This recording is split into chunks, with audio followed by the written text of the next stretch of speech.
ഇത് ഇടക്കാലത്ത് കേരളത്തിൽ അരങ്ങേറിയ മനുഷ്യദൈവ തരംഗം. ഇങ്ങനെയുള്ള ഓരോരോ സംഭവങ്ങളും അരങ്ങ് തകർക്കുമ്പോൾ അത് ആഘോഷിക്കുന്നത് മാധ്യമങ്ങളാണ്. പല രീതിയിലുള്ള വാർത്തകൾ തയ്യാറാവുകയായി നമ്മുടെ ചാനലുകളിൽ. വാർത്തകൾ അല്പസമയത്തിനുള്ളിൽ.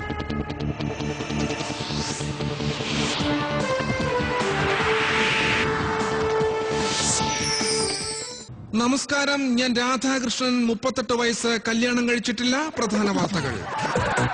ചിക്കൻ ഗുനിയെ കുറിച്ച് പഠിക്കാൻ വന്ന 3 അംഗ വിദഗ്ധ സംഘം ഇന്നലെ ഡൽഹിക്ക് മടങ്ങി. 3ന്റെയും ശവസംസ്കാരം ഇന്ന് വീട്ടുവളപ്പിൽ നടക്കും. ഇനി പ്ലാസ്റ്റിക് സർജറിക്ക് കേരളത്തിൽ വിട.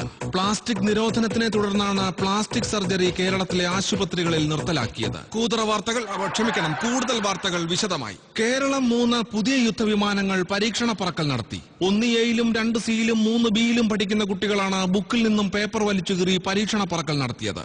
ആളപായം രേഖപ്പെടുത്തിയിട്ടില്ല. മണിമലയാറ്റിൽ 50 വയസ്സ് പ്രായം തോന്നിക്കുന്ന യുവാവിന്റെ 4 വർഷം പഴക്കമുള്ള പാളക്കരയൻ നിക്കർ കണ്ടെത്തി. ഉണങ്ങാനിട്ടപ്പോൾ വഴുതി വീണതായിരിക്കുമെന്ന് പോലീസ് സംശയിക്കുന്നു. വേമ്പനാട്ടുകായലിലെ വള്ളംകളി കായലിൽ വെള്ളം കുറവായതിനാൽ NHലെ ഖട്ടറിലേക്ക് മാറ്റി. വള്ളം തള്ളിക്കൊണ്ടുപോയ തുഴക്കാരെ സൂപ്പർഫാസ്റ്റ് വെട്ടിപ്പൊളിച്ചാണ് നാട്ടുകാർ പുറത്തെടുത്തത്.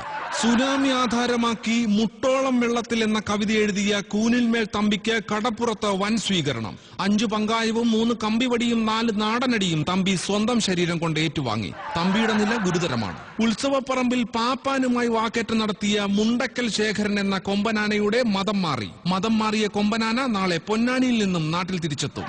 സുപ്രസിദ്ധ പിടികിട്ടാപ്പുള്ളി കിച്ചു ഇന്നലെ പോലീസിന്റെ പിടിയിലായി. അങ്കനവാടിയിലെ പിഞ്ചുബാലൻ തങ്കപ്പന്റെ കയ്യിൽ നിന്നും ബ്രിട്ടാനിയ ബിസ്ക്കറ്റും കൂരവും അടിച്ചു മാറ്റുന്നതിനിടയിലാണ് ഇദ്ദേഹം പോലീസിന്റെ വലയിലായത്.